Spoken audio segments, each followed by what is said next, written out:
Om Swastiastu. Assalamualaikum warahmatullahi wabarakatuh. Salam sejahtera, salam namo buddhaya. Pertama-tama izinkan saya memperkenalkan diri. Nama saya I Gusti Ayu Ketut Mertaningsih, tempat tugas TK Putra Udiana, Kota Denpasar, Provinsi Bali. Pada hari ini, saya akan memaparkan materi tentang kesehatan, gizi, pengasuhan, dan stimulasi dengan submateri upaya preventif stunting. Baiklah Bapak Ibu, sebelum kita memasuki materi, marilah kita bersama-sama tepuk. Saya senang, hidup, sehat, bersemangat. Mari kita lakukan. Saya senang, hidup, sehat, bersemangat. Saya senang, hidup, sehat, bersemangat. Saya senang, saya hidup, saya senang, saya sehat. Saya senang, hidup, sehat, bersemangat. Nah Bapak Ibu, dari tepuk yang kita lakukan tadi, maka kita dapat mengambil kesimpulan bahwa kesehatan itu adalah hal yang paling penting dalam kehidupan kita.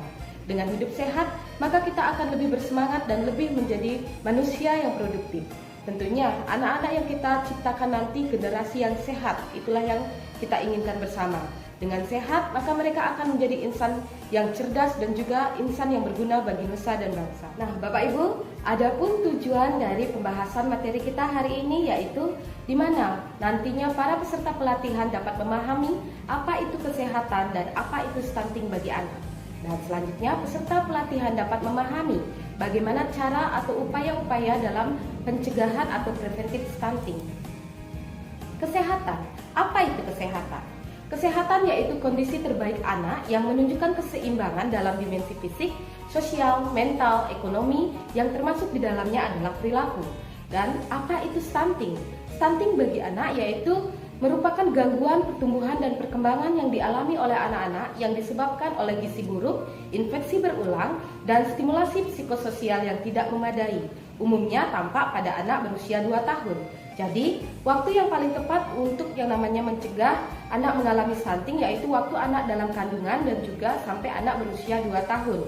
Apa saja gejala-gejala yang akan tampak jika anak mengalami stunting? Gejalanya yaitu postur tubuh anak akan menjadi lebih pendek daripada anak seusianya.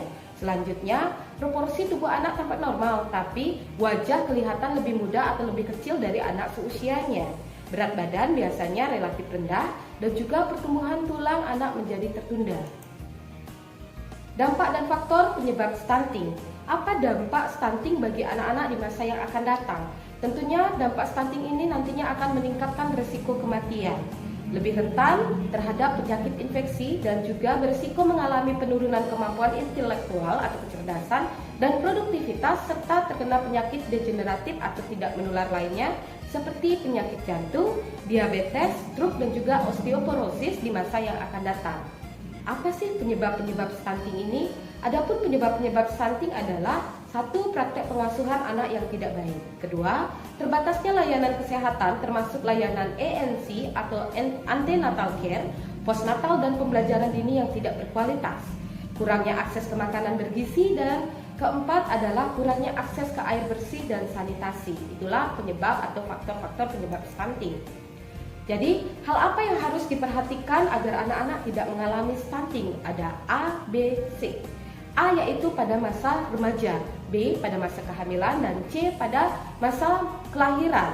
Pada masa remaja sebaiknya melakukan pola hidup sehat dengan makan makanan bergizi dengan pola makan yang baik dan benar, dengan tidak lupa mengkonsumsi suplemen penambah darah. Pada masa kehamilan, tentunya ibu hamil harus melakukan pemenuhan kebutuhan gizi, jaga kesehatan fisik, stimulasi perkembangan janin di dalam perut ibu, lakukan hobi atau kebiasaan yang menyenangkan, periksa kehamilan ke dokter atau ke bidan, dan juga jaga emosi ibu hamil. Saat masa kelahiran, masa 0 sampai 6 bulan. Masa 0, sebelum ibu melahirkan, yaitu masa persalinan, sebaiknya lakukanlah proses persalinan di bidan atau di dokter. Laksanakan IMD dengan pemberian ASI eksklusif. IMD yaitu inisiasi menyusui dini. Rutin mengecek tumbuh kembang anak, periksa jika ada kelainan pada bayi sehingga dapat diketahui sejak dini. Usia 7-24 bulan, berikanlah empasi atau makanan pendamping ASI dengan tetap memberikan ASI setidaknya sampai 2 tahun. Lengkapi dengan pemberian vaksin dan vitamin. Stimulasi tumbuh kembang anak dengan benar dan terapkan pengasuhan yang baik dan positif. Jadi kita harus penuhi kebutuhan dasar anak. Kebutuhan dasar anak terpenuhi dengan pengasuhan asah, asih, asuh. Asah yaitu pemenuhan kebutuhan mental anak. Asih, penuhi kebutuhan emosi anak dengan kasih sayang. Asuh yaitu penuhi kebutuhan fisik anak dengan pemberian vitamin, obat-obatan jika anak sakit, dan berikanlah pemukiman yang layak huni. Kesimpulannya adalah, lakukanlah stimulasi dan pemantauan tumbuh kembang anak untuk mengoptimalkan potensi anak dalam upaya preventif stunting. Tahukah Anda mengapa kita perlu mengoptimalkan tumbuh kembang anak usia 0 sampai 2 tahun? Karena ketika anak dewasa nanti, maka tinggi badannya adalah 2 kali lipat badan saat anak berusia 2 tahun. Contoh, jika anak pada usia 2 tahun tinggi badannya adalah 80 cm, maka saat dewasa nanti mereka bisa mencapai tinggi badan sampai 160 cm.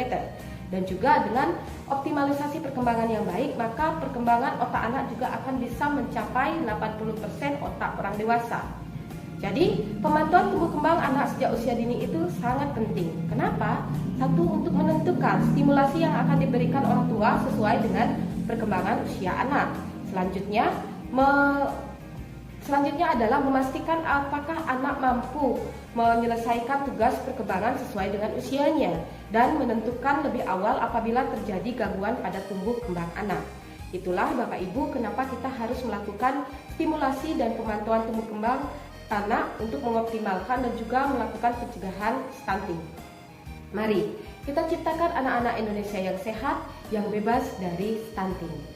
Demikian pemaparan materi saya hari ini. Jika ada salah kata, saya mengucapkan minta maaf, dan saya tutup dengan Parama Santi. Om Santi Santi Santi Om. Wassalamualaikum warahmatullahi wabarakatuh. Terima kasih.